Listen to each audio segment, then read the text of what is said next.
Bueno, hoy estamos ya en la lección número 3.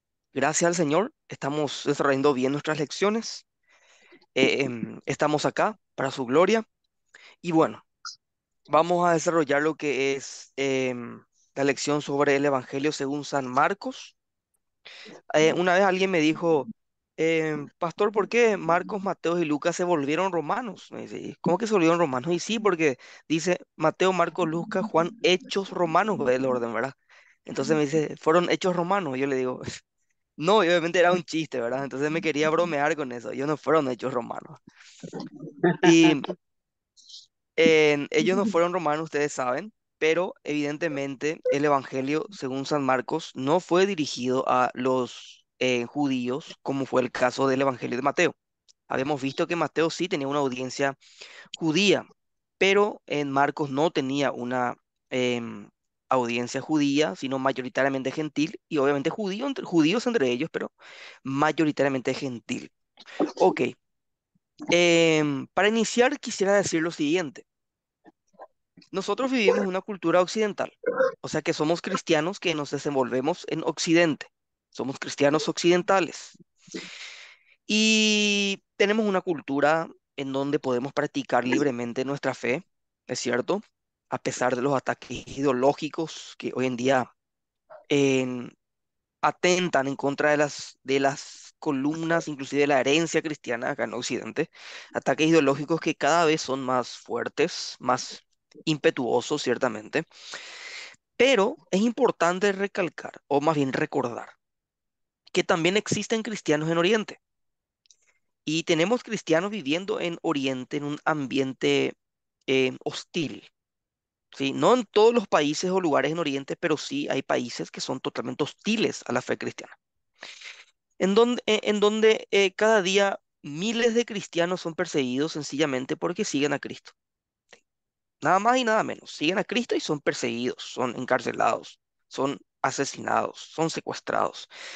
Entonces, algunos países han sido identificados consistentemente como aquellos donde los cristianos enfrenta mayor persecución y entre ellos se encuentran, por ejemplo, países dentro de lo que es Oriente Medio y el norte de África: Siria, Irak, Egipto, Nigeria, Pakistán.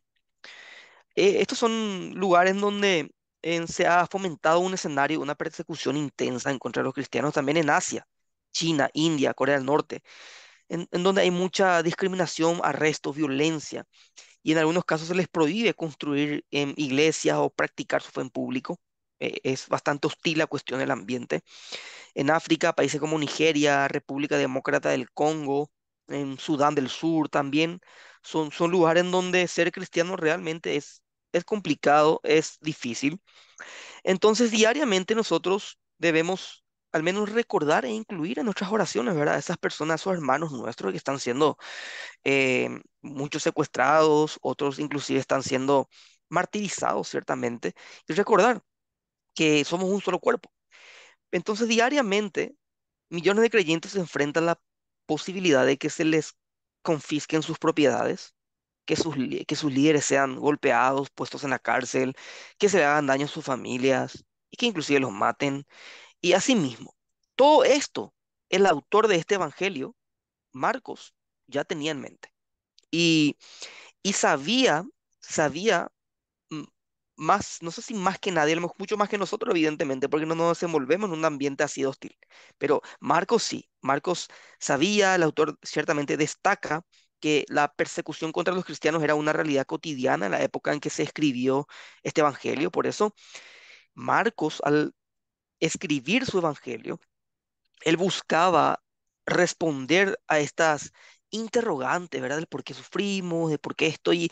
Él quería centralizar la atención de estos cristianos perseguidos hacia una esperanza trascendente, evidentemente en Cristo. Entonces, ¿él qué hace? Él proporciona a los cristianos un modelo a seguir en la persona de Jesús. Y entonces, al narrar la vida y el ministerio de Jesús, Marcos se encuentra destacando aquellos aspectos que podrían fortalecer la fe de los creyentes. Y no solamente podrían, sino que deberían fortalecer la fe de los creyentes y al mismo tiempo animarlos a perseverar en su seguimiento de Cristo a pesar de las dificultades, porque las dificultades van a venir de mayor o menor escala, pero van a venir. Entonces, en esta lección vamos a seguir el mismo patrón a desarrollar que la lección anterior y vamos a ver un poco el trasfondo, vamos a ver la estructura del contenido y los temas principales. En el trasfondo vamos a analizar un poquito la parte del contexto. Ya hemos visto esa parte también cuando desarrollamos la lección número 2 sobre el Evangelio de Mateo. Vamos a ver un poco la estructura, la organización del Evangelio y su contenido, ciertamente temático. Esta parte, este punto 2 sobre la estructura y contenido no vamos a poder desarrollarlo de manera completa y absoluta, así que voy a centralizarme en algunos puntos que considero más relevantes para el desarrollo. Cierto, todos los puntos son relevantes, ciertamente, pero debido al tiempo, vamos a centralizar en algunos puntos más interesantes. Entonces, trasfondo, estructura de contenido y temas principales, para ir cerrando luego una conclusión. Ahora, iniciemos un poquitito con el tema del trasfondo, ¿sí? Bueno, acá en el PowerPoint se puede apreciar trasfondo, estructura de contenido y temas principales. Básicamente, esa es la columna vertebral de nuestra lección de hoy. Vamos a ir viendo eso. Y si nosotros iniciamos con el punto uno, que sería el trasfondo, em, hay que considerar al autor, en primer lugar, su audiencia original, en segundo lugar, y la ocasión o circunstancias presentes cuando él escribió, en tercer lugar. Entonces vamos a iniciar con lo que sería el trasfondo, ¿sí?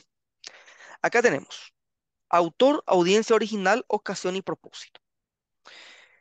Bueno, yo mencioné y quiero que tengan siempre en mente eso y que recuerden, los evangelios son documentos anónimos, ¿sí?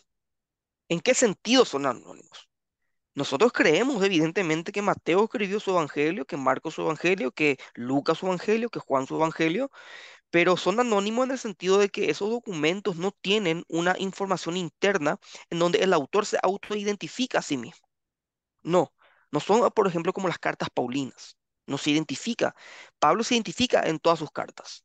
A excepción de Hebreos, muchos dicen que Hebreos no escribió Pablo. Yo estoy convencido de que Pablo no fue el autor de Hebreos, posiblemente un cristiano de segunda generación. Y como dijo Orígenes de Alejandría, es mejor quedarnos en la cuestión de solamente Dios sabe quién fue el autor. Bueno, pero en cuanto a esto tenemos un peso tradicional muy fuerte que nos arroja luz para poder identificar al autor de este evangelio como Marcos. Y la tradición de la iglesia, es decir, la iglesia primitiva, atribuye unánimemente la autoría del evangelio de Marcos a Juan Marcos. Y Juan Marcos era un asociado cercano de Pedro y también de Bernabé. Y ciertamente tenemos el testimonio de Papías, quien fue una figura muy importante entre los primeros escritores cristianos, que dijeron que Marcos escribió este segundo evangelio. Papías vivió en el principio del segundo siglo y él fue un obispo en Asia Menor hacia el año 130 DC, después de Cristo. Y el historiador, uno de los historiadores más importantes que tenemos de los primeros siglos del cristianismo, que es Eusebio de Cesarea, él escribió su obra sobre historia de la iglesia o historia eclesiástica, así se titula su obra, en el año 325 después de Cristo. Y allí en su obra, libro 3 capítulo 39 sección 15 él dice lo siguiente acerca de Papías. Marcos llegó a ser el intérprete de Pedro. O sea, esto es lo que dijo Papías y en Eusebio lo registra. Marcos llegó a ser el intérprete de Pedro, dice, y escribió de manera exacta, pero no por orden, todo lo que recordaba de las cosas dichas y hechas por el Señor, porque él no había oído al Señor, ni había sido uno de sus seguidores, por Marcos, ¿sí? Sino que más tarde, como he dicho, fue seguidor de Pedro. Pedro solía enseñar según la ocasión, lo demandaba. Así que por esta razón es que el Evangelio de Marcos también es conocido como el Evangelio de Pedro, porque Marcos fue escriba de Pedro y todo lo que Pedro enseñaba, él lo registraba. Esa es la razón por la cual se le conoce también a este Evangelio como el Evangelio de Pedro. Y eso es una importante credencial que el Evangelio de Marcos tiene, ¿sí? Tiene la autoridad nada más y nada menos que el apóstol Pedro. Por más rebelde que también fue en su estadía, rebelde con el Señor, etcétera, tenía su carácter, era impetuoso, tenía arranques explosivos, ciertamente, no sé, de un carácter muy sin dominio propio, vamos a decirle. A pesar de eso, él era un ser humano como nosotros, pero él tenía una autoridad apostólica. Y esa autoridad apostólica es totalmente muy importante y autoritativo para poder marcar un libro como canónico. Y este evangelio está dentro del canónico, forma parte de los evangelios sinópticos. ¿Por qué? Porque tiene a Pedro de fondo. Y Pedro, ser humano igual que nosotros, pero un apóstol, y nosotros no tenemos la autoridad de Pedro, así que el libro de Marcos descansa sobre la autoridad de Pedro. Y nosotros como seguidores de Cristo tenemos que respetar esa autoridad y entender que la iglesia crece sobre el testimonio apostólico y también profético, el fundamento que ellos han puesto. Y Marcos, evidentemente, escribió una obra que descansa sobre un fundamento apostólico bastante importante. Ahora, eso le da una credencial bien, bien robusta a Marcos, ya que tiene una autoridad no directamente apostólica, pero sí es subapostólica, ¿ok? Porque fue escriba de Pedro y fue discípulo de Pedro y también fue compañero de Pablo. Entonces no estamos hablando de una persona totalmente ajena a Cristo, ajena a los discípulos, que se levantó un día y dijo, voy a escribir un evangelio. No, estamos hablando de una persona que tuvo contacto con los discípulos del Señor. Y eso es bastante importante considerar. En cuanto a lo segundo, ahí tenemos nuestro PowerPoint, la audiencia original. Bueno, mm, traemos también a colación el testimonio de la iglesia primitiva en este punto. Estamos apelando a la tradición. Y en cuanto a este testimonio primitivo, escritores como el ya mencionado Papías, quien escribió cerca del año 130, tenemos también el prólogo antimarcionita, escritos hacia el año 170 después de Cristo, tenemos también a Ireneo de León, quien escribió cerca del año 177 después de Cristo. Todos estos, incluyendo más que no estoy mencionando, reportaron que Marcos escribió su evangelio en Italia. Y algunos incluso identificaron específicamente en la ciudad de Roma. Entonces, la tradición nos arroja esta luz informativa de que Marcos se escribió en Italia y algunos dicen específicamente en Roma. Y además, este evangelio presenta detalles a considerar, detalles como explicaciones de las costumbres judías. ¿Por qué Marcos explica las costumbres judías? Eso es interesante y piensen, ¿eso qué sugiere? Eso sugiere una audiencia con pocos conocimientos sobre la cultura judía. Por eso es que Marcos está explicando algo que un judío fácilmente podría entender porque era una cuestión cultural, arraigado a su cultura. Pero ¿por qué se toma el tiempo él de explicarlas? Porque evidentemente él estaba escribiendo a una audiencia con pocos conocimientos sobre la cultura judía, es decir, mayoritariamente gentil, no judía. También tenemos el uso de términos en latín en este evangelio. ¿Eso qué indica? Una audiencia familiarizada con el idioma romano. Interesantísimo esa cuestión, un detalle importante. Algunos dicen, hay un dicho que dice pequeño gran detalle. Bueno, este es un pequeño gran detalle. Y también la mención de un tal Rufo, un personaje conectado con la iglesia de Roma. Bueno, en cuanto a lo primero, en varias ocasiones Marcos explica las costumbres palestinas a su audiencia. Por ejemplo, Marcos explica la práctica de los fariseos de lavamiento de manos que encontramos en el capítulo 7 de Marcos, versículo 3 al 4. ¿Y eso qué sugiere? Porque Marcos explica ese tema. Un judío lo entendería fácilmente, pero Marcos lo está explicando. Y eso sugiere, una vez más reitero, que la audiencia de Marcos incluía un número significativo de gentiles que vivían fuera de Palestina. Y un segundo detalle que también es compatible con una audiencia italiana y romana es que Marcos explica las expresiones arameas que él usa. O sea, él escribe expresiones arameas, ciertamente, y él explica esas expresiones. Un judío lo entendería. Marcos capítulo 13, versículo 17, explica los nombres dados a Jacobo y a Juan. Y vamos a leer lo que dice brevemente ese texto. Dice Marcos 13, 17, dice, a Jacobo, hijo de Zebedeo, y a Juan, hermano de Jacobo, a quienes apellido Boanerges, esto es, hijos del trueno. ¿Se dan cuenta cómo Marcos está explicando los nombres? Explica los nombres. ¿Por qué? Porque usa expresiones arameas para una audiencia que no entiende el idioma. Entonces lo tiene que explicar. Eso sugiere una audiencia gentil. Y el segundo punto, audiencia original. Y bueno, entonces la audiencia era gentil o mayoritariamente gentil. También tenemos Marcos capítulo 15 versículo 21 en donde se nos dice, Marcos capítulo 15 versículo 21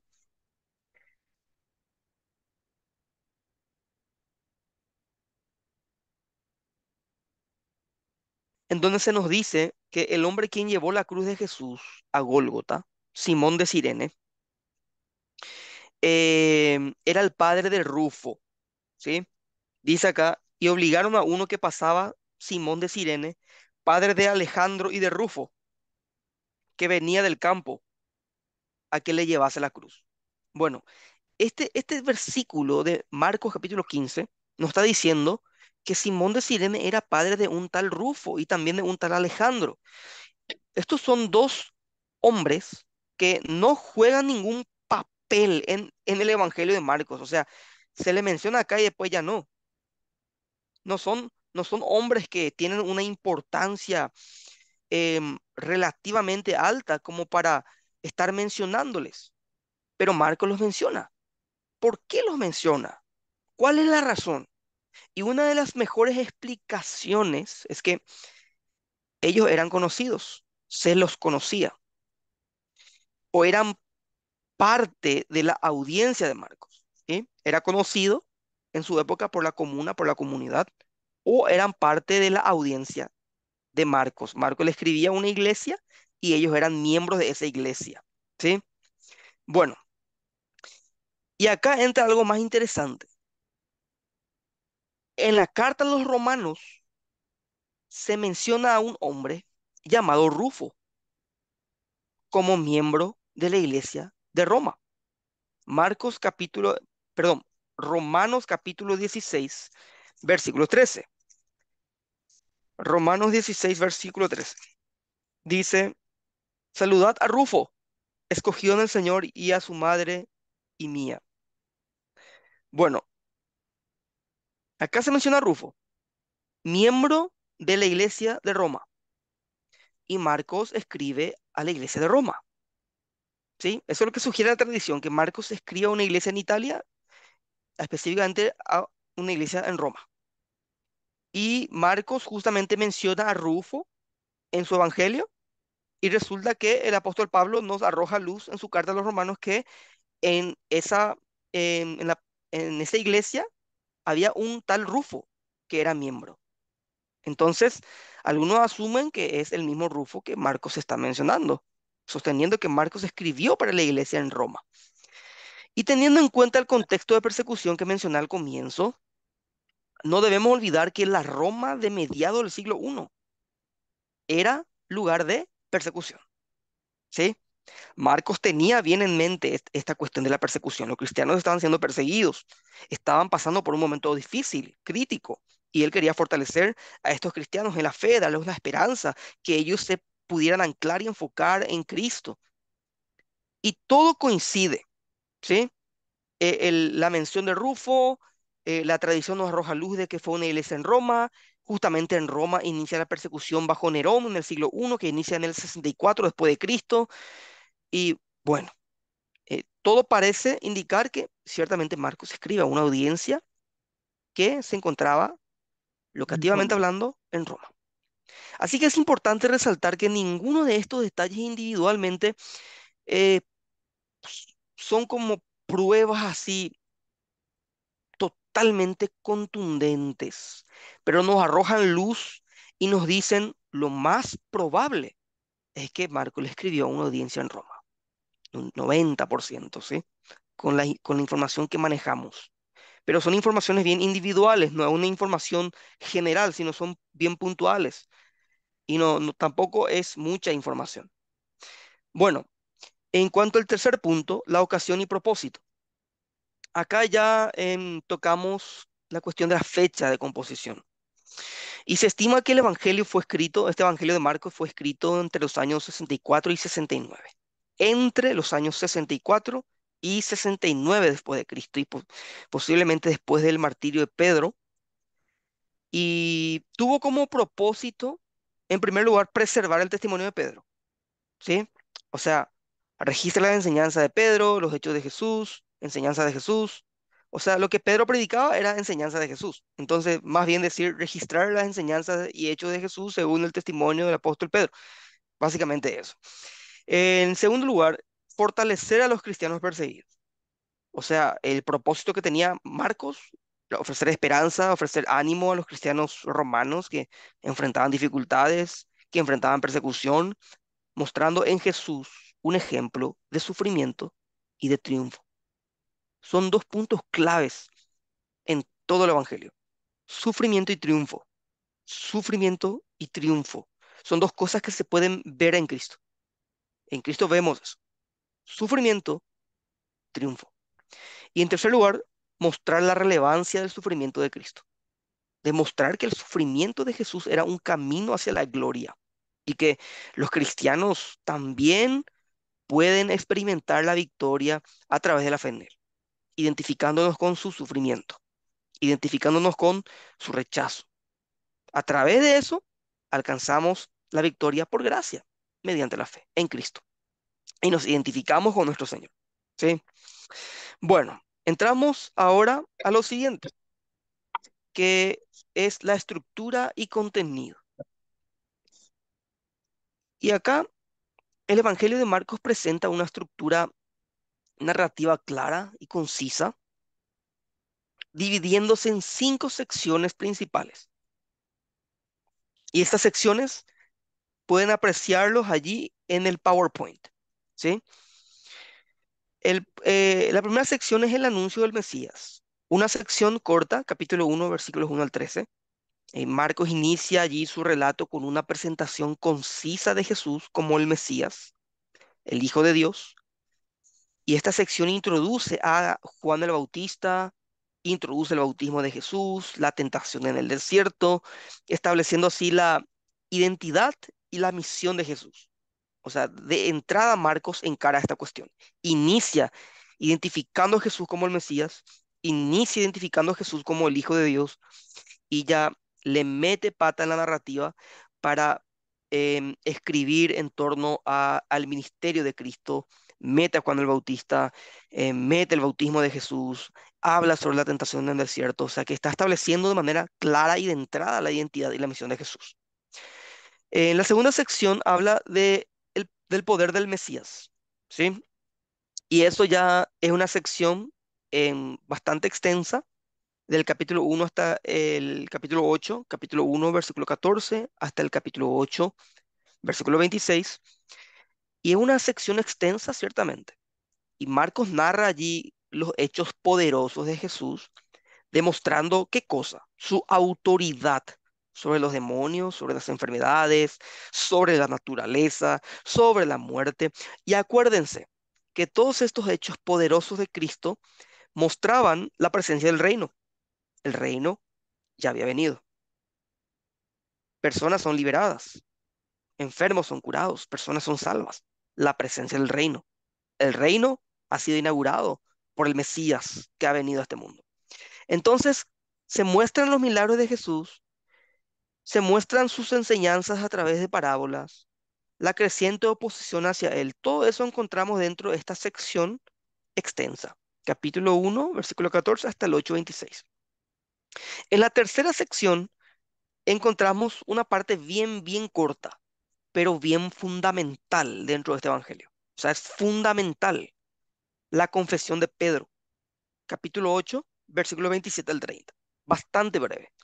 Pero esta sección, independientemente de que sea bastante breve, marca un punto de inflexión en el evangelio. Pedro, uno de los discípulos de Jesús, confiesa que Jesús es el Mesías y esta confesión es un momento crucial en el que los discípulos comienzan a comprender plenamente la identidad de Jesús. O sea, que es un momento crucial. Y justamente es en Marcos en donde nosotros encontramos aquello que se llama o que se le denomina el secreto mesiánico. ¿Saben por qué?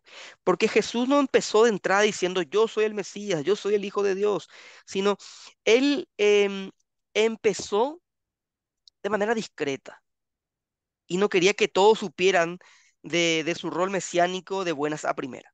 sino él curaba a alguien y decía, vete y no le digas a nadie. Pero la gente se emocionaba y se iba y le contaba a todo el mundo, ¿verdad? Entonces rápidamente Jesús se volvió muy popular, su fama crecía, pero evidentemente su identidad mesiánica, su identidad como hijo de Dios, se fue revelando de manera progresiva, de manera paulatina, ¿sí? Y llegamos ya a este punto en donde tenemos la confesión de Pedro y los discípulos ciertamente no entendían muchas cosas de lo que Jesús enseñaba. ¿Qué quiere decir este? Decía alguno, ¿verdad? Sobre su propio maestro. Y algunos no entendían, ¿verdad? Y tampoco entendían la cuestión de la resurrección. Y cuando llegamos a este punto de la confesión de Pedro, ya em, la, la, el, la- el conocimiento, la comprensión más bien, ya se va volviendo más pleno o más plena en torno a la identidad de Jesús. Y tenemos la cuarta sección también, que nos habla del sufrimiento del Mesías. Sí, capítulo 8 versículo 31 hasta el 15 versículo 47. Y a partir de este punto, Marcos se centra en el sufrimiento de Jesús. ¿Sí? Primeramente, en la sección uno anuncia al Mesías. La sección 2 muestra las enseñanzas y el poder del Mesías. En la sección 3 tenemos la confesión de Pedro y ahí hay un punto de inflexión.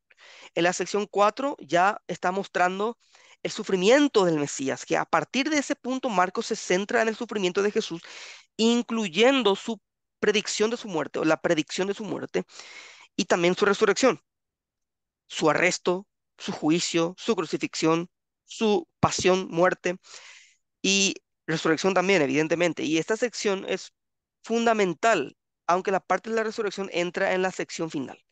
Entonces, esta cuarta y penúltima en sección es fundamental para comprender la naturaleza de la misión de Jesús y el significado de su sacrificio. ¿Sí? En toda esa sección del capítulo 8:31 al 15:47, es una sección muy importante para poder comprender la naturaleza de la misión de Jesús y el significado de su sacrificio. Y la última sección que se centra en la victoria del Mesías, capítulo 16, versículo 1 al 8. El Evangelio concluye con la resurrección de Jesús, la aparición de María Magdalena, otros discípulos, la gran comisión que Jesús les encomienda, y esta sección enfatiza la victoria de Jesús sobre la muerte y su autoridad como el Curios, el Señor, o Kyrios, que es Señor en griego. La autoridad de este hombre, verdaderamente Dios y verdaderamente hombre, la autoridad de este hombre como Señor, de este Dios como Señor, hombre de Dios, ciertamente. Entonces, ¿qué podemos decir en resumen? Que el Evangelio de Marcos presenta un relato fuerte, un relato conciso de la vida, muerte y resurrección de Jesús.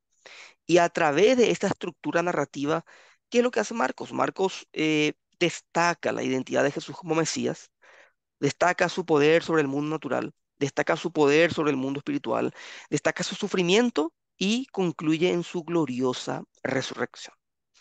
Bueno, todos esos puntos que ustedes pueden ver en el PowerPoint, que están resaltados en amarillo, bueno, esos puntos voy a desarrollar ahora. Es decir, no voy a desarrollar los 5 puntos o las 5 secciones, ¿sí? Sino esas tres secciones que he considerado un tanto relevantes para el desarrollo de este contenido. Bueno, em, iniciemos ahí con el anuncio del Mesías. Marcos 1:1. ¿Quién sería tan cordial de poder leernos lo que dice Marcos 1:1?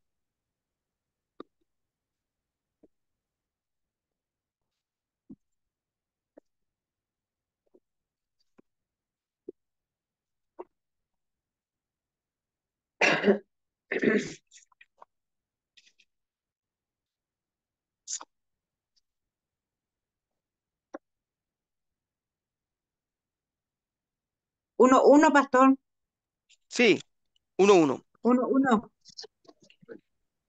Marcos 1. Principio del Evangelio de Jesucristo, Hijo de Dios. Ahí está. Bastante breve. Cortito el versículo. Principio del Evangelio de Jesucristo, Hijo de Dios. ¿Qué es lo que hace este versículo tan breve?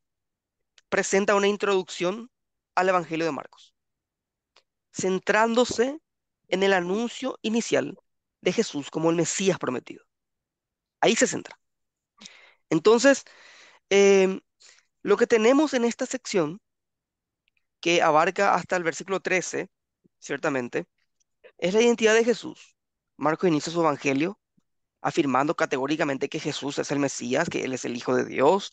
Esta afirmación es respaldada por eventos como su bautismo, en donde el Espíritu Santo desciende sobre Él, donde se escucha la voz del Padre y lo reconoce como su Hijo amado. Tenemos también las expectativas judías.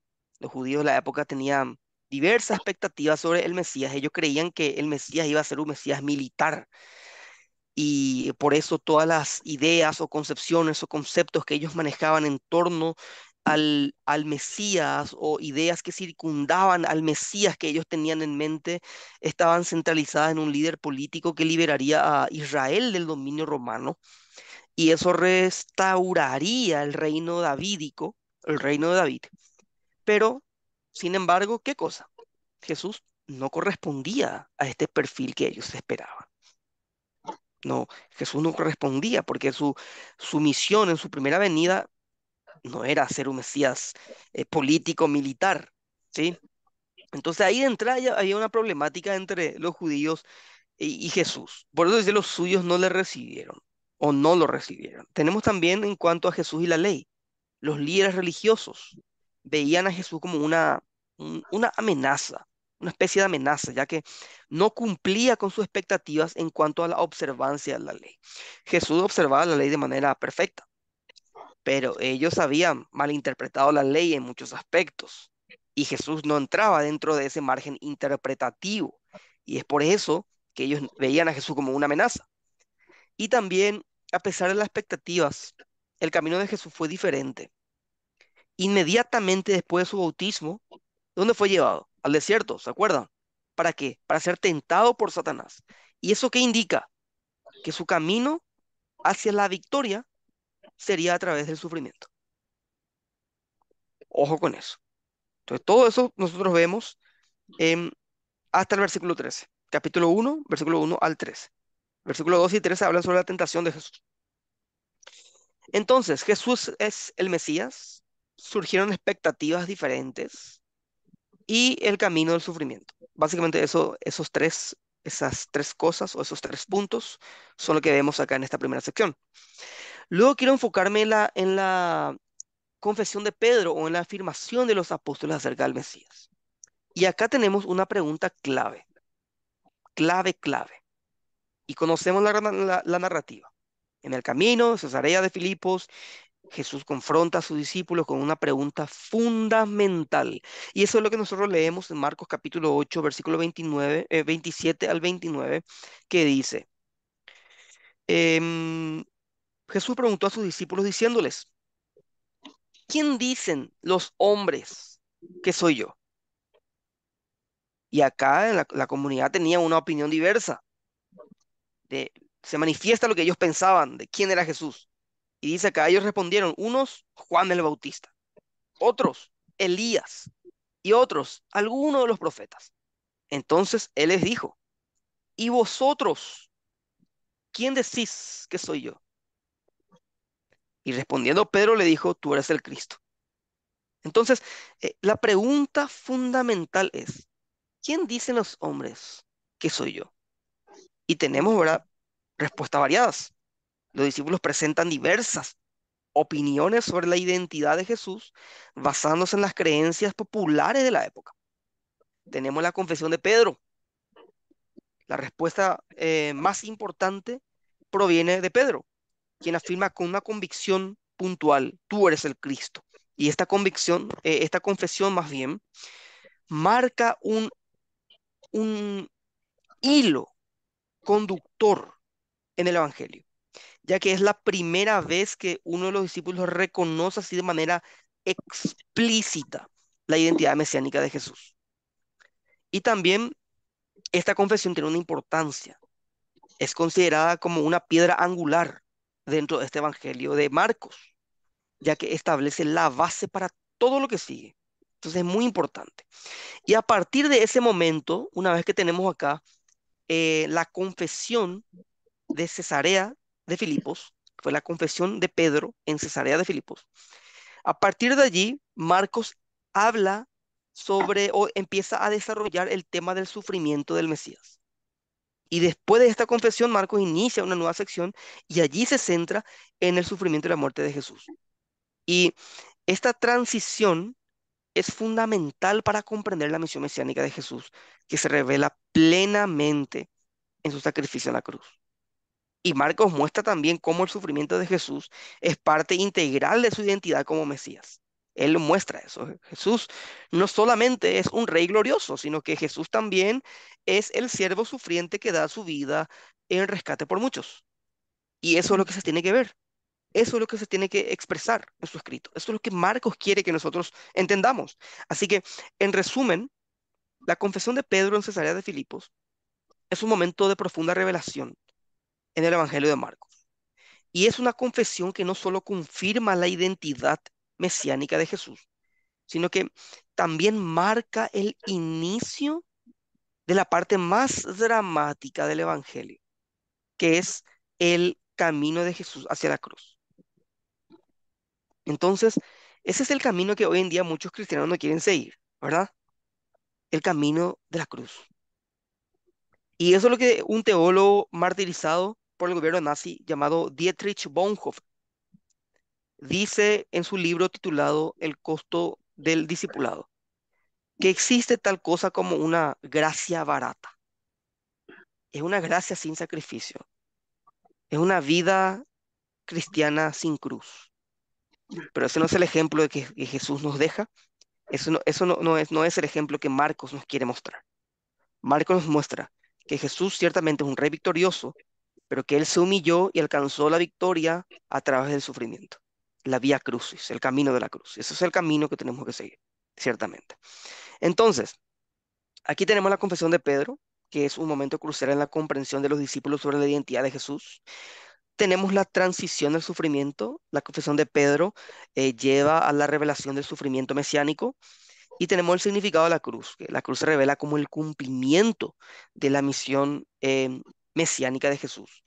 Bernard Shaw, un ateo, él había dicho que nosotros los cristianos no tenemos que llamarnos cristianos, decía él, sino que tenemos que llamarnos crucianos, hey. O sea que demasiado le damos importancia a la cruz, que deberíamos llamarnos crucianos, dice, ¿verdad? Bueno, es cierto, la cruz es un símbolo muy importante en nuestra fe, pero ojo, una cruz sin Cristo es irrelevante. La cruz sin Cristo no tiene sentido. La cruz tiene sentido a la luz de Cristo, a la luz de su muerte y de su resurrección. Entonces es por eso que la cruz es muy relevante para nosotros, no una cruz em, vacía, no una mera cruz, sino una cruz comprendida a la luz de toda la obra y la persona de Jesús. Bueno, ahora entramos al punto 3 que he destacado. Son 5 secciones, pero estoy destacando 3, acuérdense. Y entramos acá en la última sección que quiero desarrollar hoy, que es la victoria del Mesías. Así como Marcos, luego de la confesión de Pedro, empieza a desarrollar el tema del sufrimiento mesiánico, ese sufrimiento no termina en derrota, sino que termina en victoria. ¿Sí? No es como el Papa una vez dijo que la cruz fue el fracaso de Dios. No, sino que es la victoria, ¿sí? La victoria del Hijo de Dios. Nosotros vemos como aparentemente todo se echaba a perder. Nuestro maestro moría, decían los discípulos, ¿qué haremos? Pedro le negó, sí que ya Judas le entregó, parece que todo se caía. Pero así obra Dios. A través del dolor, a través del sufrimiento, Él consigue la victoria. Y eso es lo que Marco nos quiere mostrar hacia el final de su obra. La victoria del Mesías podemos encontrarlo en el capítulo 16, versículos 1 al 8, donde Marco describe la resurrección de nuestro Señor. Pero primero necesitamos echarle una mirada de consideración al final del Evangelio de Marcos, en torno al cual gira un debate académico. Y quiero tocarlo, esto no quiero generar confusión, pero sí lo tengo que tocar al menos de una manera breve para que podamos ser un tanto integrales en nuestro abordaje. Lo primero que hay que mencionar son los diferentes finales de este Evangelio.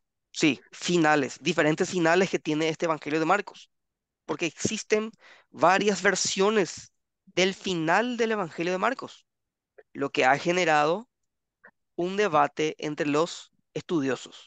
¿Sí? Es cierto.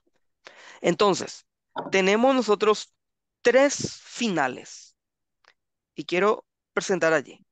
¿Se logra ver allí en el PowerPoint? Sí, ¿Sí?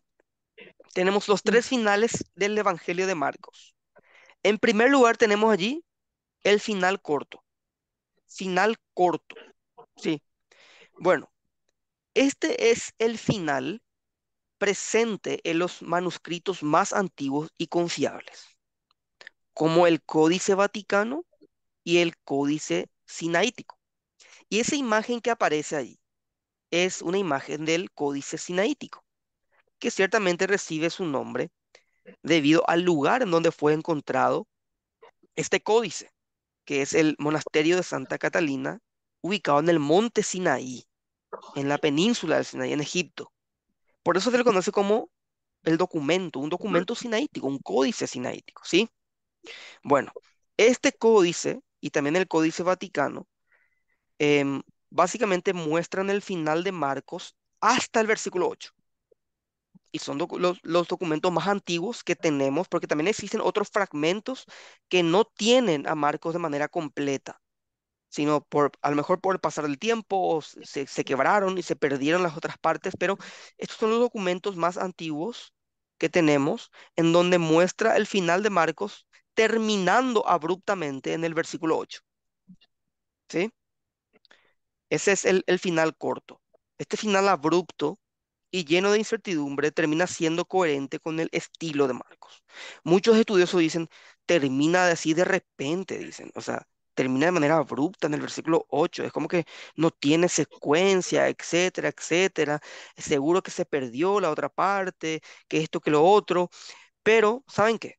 Si termina allí en el versículo 8, no es que es necesariamente incoherente, sino que tiene sentido realmente con el estilo de Marcos, que a menudo deja cuestiones abiertas al lector. O sea, Marcos tiene esa costumbre, dejar cuestiones abiertas a aquel que está leyendo su obra, ¿verdad? Bueno, ese es el final corto, que se remonta a los manuscritos más antiguos que tenemos hasta ahora, al menos que abarcan esa sección de Marcos.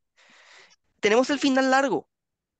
El final largo es aquel final que todos tenemos en nuestras Biblias en español, Reina Valera, NBI o la Biblia de las Américas, que abarca o más bien que tiene, no llega hasta el versículo 8 sino que tiene el versículo 9 10 11 y va hasta el 20, ¿sí? Ese es el final largo. Y esta es una adición posterior que describe apariciones de Jesús resucitado a María Magdalena y a sus discípulos. O sea que este final fue probablemente agregado para poder proporcionar un desenlace más completo y satisfactorio, ¿sí? O sea, fue agregado con ese fin, para que el desenlace o el final de Marcos pudiera cerrarse de manera más satisfactoria, entre comillas, porque pareciera ser que tiene un cierre abrupto para algunos lectores, y medio de repente parece que termina, y es como que algunos escribas o copistas añadieron una parte, pero ojo con eso, esa partecita de versículos 9 al 20, que es una añadidura posterior, no atenta en contra de ninguna doctrina fundamental que tenemos en todas las escrituras.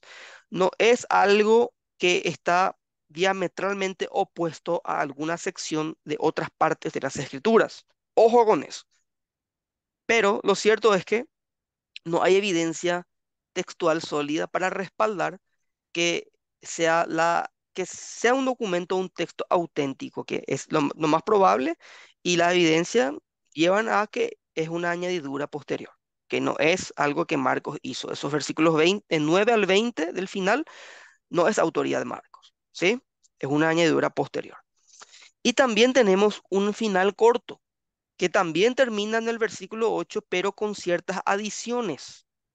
O sea, es una variante del final corto que incluye unas frases adicionales después del versículo 8. Y estas adiciones intentan ofrecer una conclusión más definitiva pero tampoco cuentan con un respaldo textual contundente. Entonces, ¿qué es lo que concluimos? Al igual que la mayoría de los estudiosos, que el final original de Marcos termina en el versículo 8, ¿sí?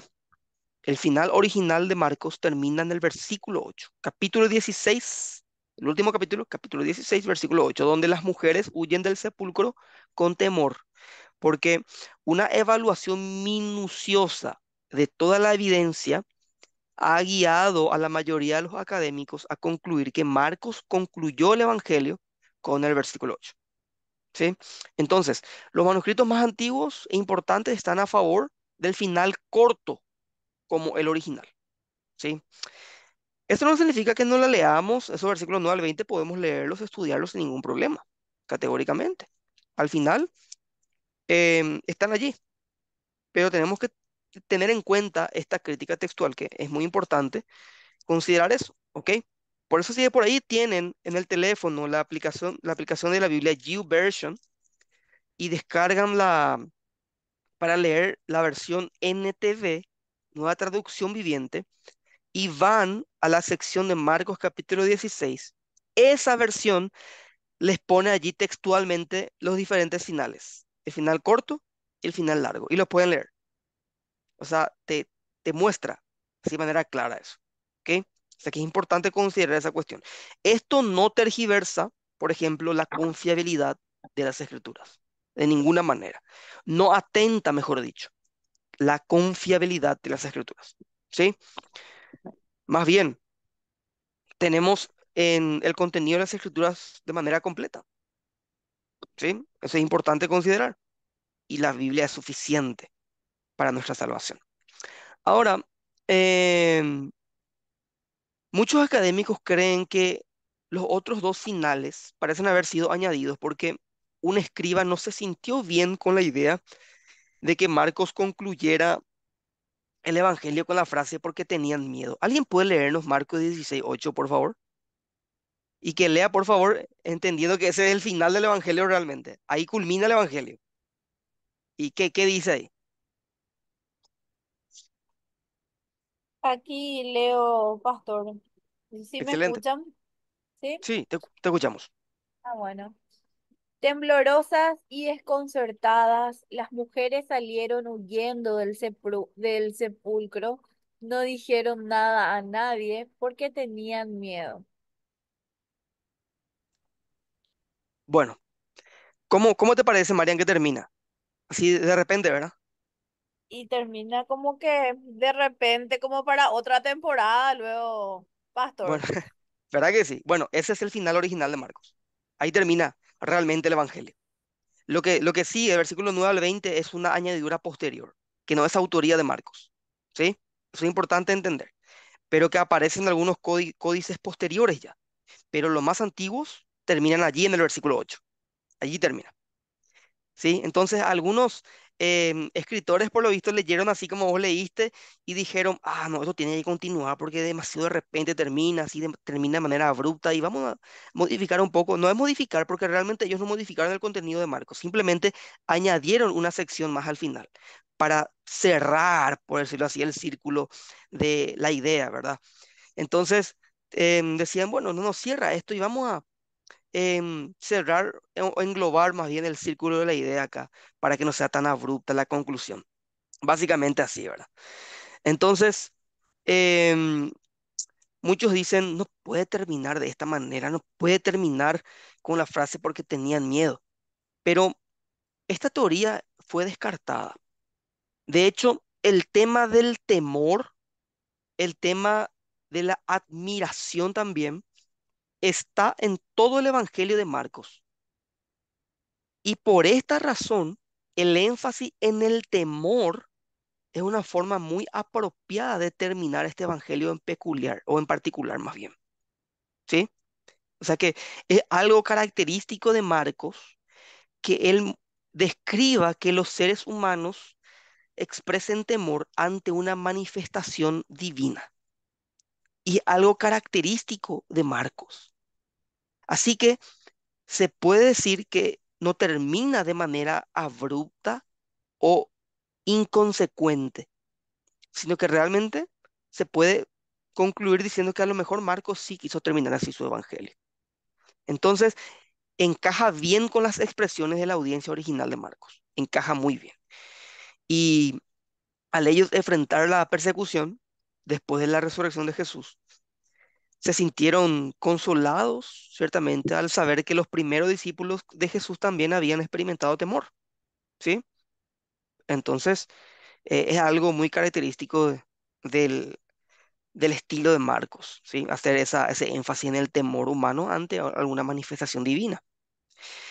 Ahora, pasemos al recuento de la resurrección de Jesús y seguimos acá en la parte de lo que es en la victoria mesiánica, ¿sí? Marcos 16, 1 al 8. Acá se presenta la victoria de Jesús. El recuento de la resurrección hecho por Marcos es más corto que los otros evangelios. Tengamos en cuenta eso. Pero esa brevedad está en acuerdo, está alineado con el bosquejo de este evangelio. Recordemos cómo el anuncio del Mesías que abrió el evangelio, que leyó la hermana Catalina, Marcos 1:1, también es muy corto. Principio del evangelio de Jesucristo, Hijo de Dios. Así comienza. Y también la parte final de que habla sobre la resurrección, versículo 1 al 8, también es bastante breve. O sea que parece que a Marcos no le gustaba extenderse demasiado. Y por eso también seguro es el evangelio más corto que tenemos, ¿verdad?, entre los sinópticos. O sea que era alguien que quería ser corto, quería ser breve. Era su estilo, parece. Eso es lo que nos deja ver este autor, Juan Marcos. Entonces, es congruente. Es congruente con su estilo, es congruente con el contenido del evangelio, así como también la afirmación de los apóstoles del Mesías, que es muy fundamental, que es una sección, que es una piedra angular de este evangelio, también es una sección bastante breve. Son 3 versículos, 27, 28, 29, no, 4 versículos. La parte de la confesión de Pedro, o sea, bastante breve y es una sección fundamental de este evangelio. Entonces, esta sección de la victoria del Mesías comienza con las mujeres que vinieron a la tumba de Jesús a ungir el cuerpo al tercer día después de su muerte y sepultura, y ellas fueron recibidas por un visitante angelical. Es así, un visitante angelical que, que tenía un mensaje claro, que tenía un mensaje directo. Jesús había vencido la muerte y se había levantado en victoria. Y como había predicho tantas veces en todo su ministerio, ciertamente el ángel le dice a esta mujer, el versículo 6 al 8, y quiero leerlo, dice, el ángel les dijo, no os asustéis, no os asustéis, buscáis a Jesús Nazareno, el cual fue crucificado, ha resucitado, no está aquí. Mirad el lugar en donde le pusieron, pero id, decid a sus discípulos y a Pedro, que él va delante de vosotros a Galilea. Allí le veréis como os dijo. Y ellas se fueron huyendo del sepulcro, porque les había tomado temblor y espanto. Ni decían nada a nadie, porque tenían miedo. Ustedes saben, ¿verdad?, que las mujeres fueron las primeras en anunciar la resurrección. Pero Marco nos dice que ellas no le dijeron nada a nadie. Pero los otros evangelios nos dicen que sí, que se fueron a anunciar. Le anunciaron a los discípulos. Entonces, ¿qué es lo que podemos concluir? Porque ustedes saben que cada evangelista tiene su perspectiva en la narrativa. Marcos habla sobre la vida de Jesús, Mateo también, Lucas también, pero cada uno son diferentes autores y ellos tienen sus perspectivas, pero no hay contradicción, lo que hay es complementación, se complementan. Entonces, a la luz de Marcos, podemos decir que estas mujeres que visitaron el sepulcro tuvieron temor en ese momento. E- Al instante ellas no comunicaron. Pero a la luz de los otros sinópticos, sabemos que sí en algún punto abrieron la boca y comunicaron y dijeron, Jesús resucitó. ¿Sí? Entonces, em, el temor es un tema recurrente en este evangelio y refleja básicamente la reacción humana ante lo divino. Por eso, la respuesta de las mujeres es completamente predecible. predecible en el contexto de la narrativa de Marcos. Y casi todos en este evangelio respondieron a la presencia poderosa de Dios, ya sea con asombro, admiración o temor.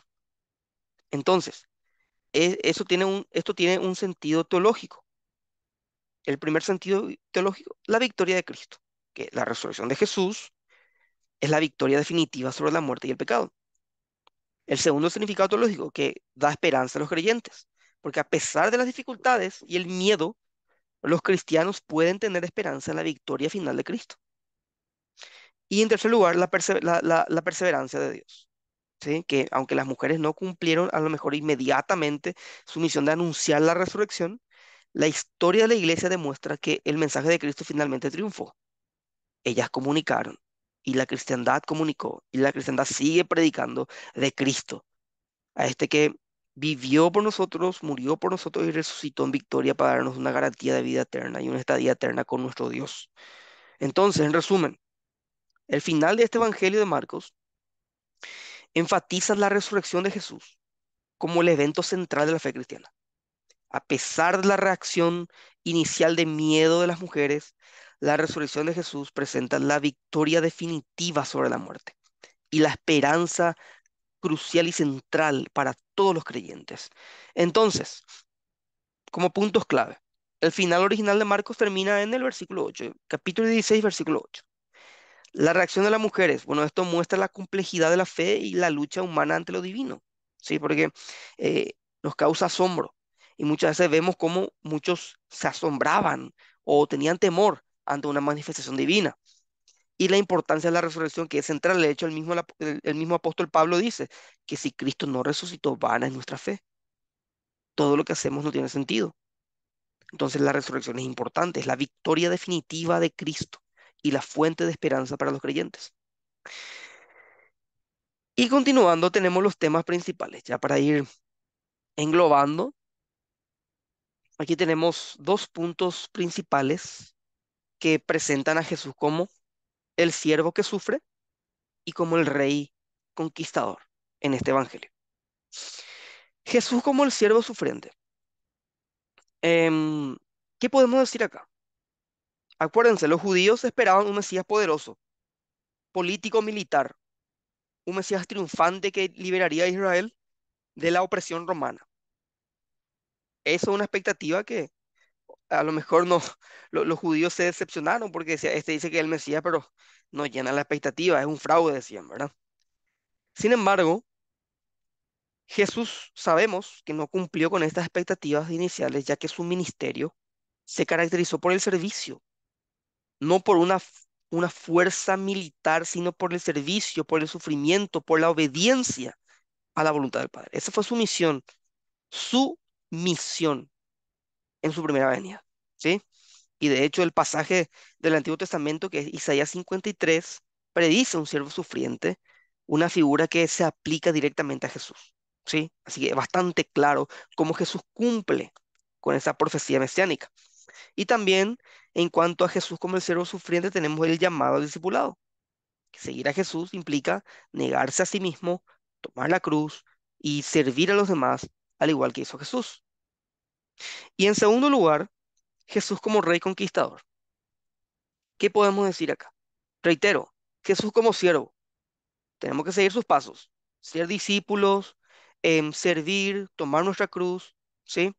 Y en cuanto a Jesús como rey conquistador, como el Mesías rey triunfante, tenemos que proclamar el reino, ¿sí? Porque Jesús anunció la llegada del reino de Dios, un reino caracterizado por la gracia, por la misericordia, por la justicia de Dios.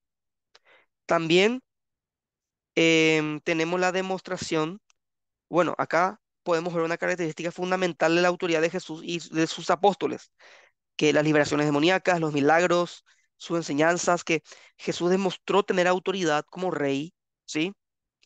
Y su poder, y demostró más bien tener un poder sobre las fuerzas del mal. Entonces, él tiene autoridad. Toda autoridad me es dada a mí, en los cielos y en la tierra, dijo. Entonces, eso demuestra que nuestra predicación también envuelve a un Cristo rey, victorioso, el Salvador, aquel que nos mostró el ejemplo de seguir sirviendo, de servir, de tomar la cruz, pero también de predicar la autoridad que Él tiene sobre toda la creación, ¿sí? Y también la característica de Jesús como rey conquistador es su victoria sobre la muerte, que la resurrección de Jesús es la prueba definitiva de su victoria sobre la muerte y sobre el pecado. Y el reino futuro, que aunque el reino de Dios ciertamente aún no se estableció plenamente, sino que vivimos en esa tensión entre el ya y el todavía no, Jesús ciertamente aseguró a sus seguidores que un día va a regresar para establecer su reino en toda su gloria. Así que en resumen, el Evangelio de Marcos presenta a Jesús como un Mesías complejo, multifacético. Por un lado es siervo sufriente que se entrega por los pecados del mundo. Por el otro lado es un rey conquistador que traerá salvación y el reino de Dios, que ya trae salvación ciertamente, y traerá el reino de Dios a su consumación. Así que la comprensión de estas dos dimensiones de la mesianidad de Jesús es fundamental para entender el mensaje del Evangelio. ¿Sí? Es fundamental, fundamental. Así que en conclusión, ¿qué podemos decir para cerrar? Primeramente que el Evangelio de Marcos resalta aspectos del carácter y del ministerio de Jesús que no son siempre enfatizados en los otros evangelios. O sea, Marcos tiene también su peculiaridad. Nos muestra, por ejemplo, a Jesús como un activo y poderoso maestro de sus alrededores. No era un maestro pasivo, era activo. Pero él también nos muestra que aún en su poder, Jesús voluntariamente tomó el papel de un siervo que sufre. Imagínense. Y Marcos nos llama a una variedad de respuestas al ejemplo de nuestro Señor. Él quiere que caigamos a los pies de Jesús con admiración. Él quiere que escuchemos en silencio y que respondamos a sus palabras con una obediencia radical. Él quiere que estemos dispuestos a sufrir por el reino de Dios tal y como lo hizo Jesucristo. Él quiere que estemos animados sabiendo que cuando Jesús conquistó a sus enemigos por medio de la cruz, Él también aseguró la victoria para nosotros. Es un gran motivo para estar animados, para seguir adelante, fortalecidos y esperanzados. Y en esa esperanza que perseveramos, ciertamente, hasta el día que Jesús regrese con gloria para darnos la victoria en la consumación de su reino. Es en la que tenemos que seguir perseverando, en esa esperanza, perseverar, porque tenemos una garantía y una victoria cuando ese reino venga en su plenitud, ¿sí? Y eso también, así como fortaleció este anuncio a aquellos cristianos perseguidos, también hoy nos tiene que fortalecer en esta vida que también tiene sus altibajos. ¿Preguntas? Hasta aquí llegamos. No sé si quieren preguntar algo.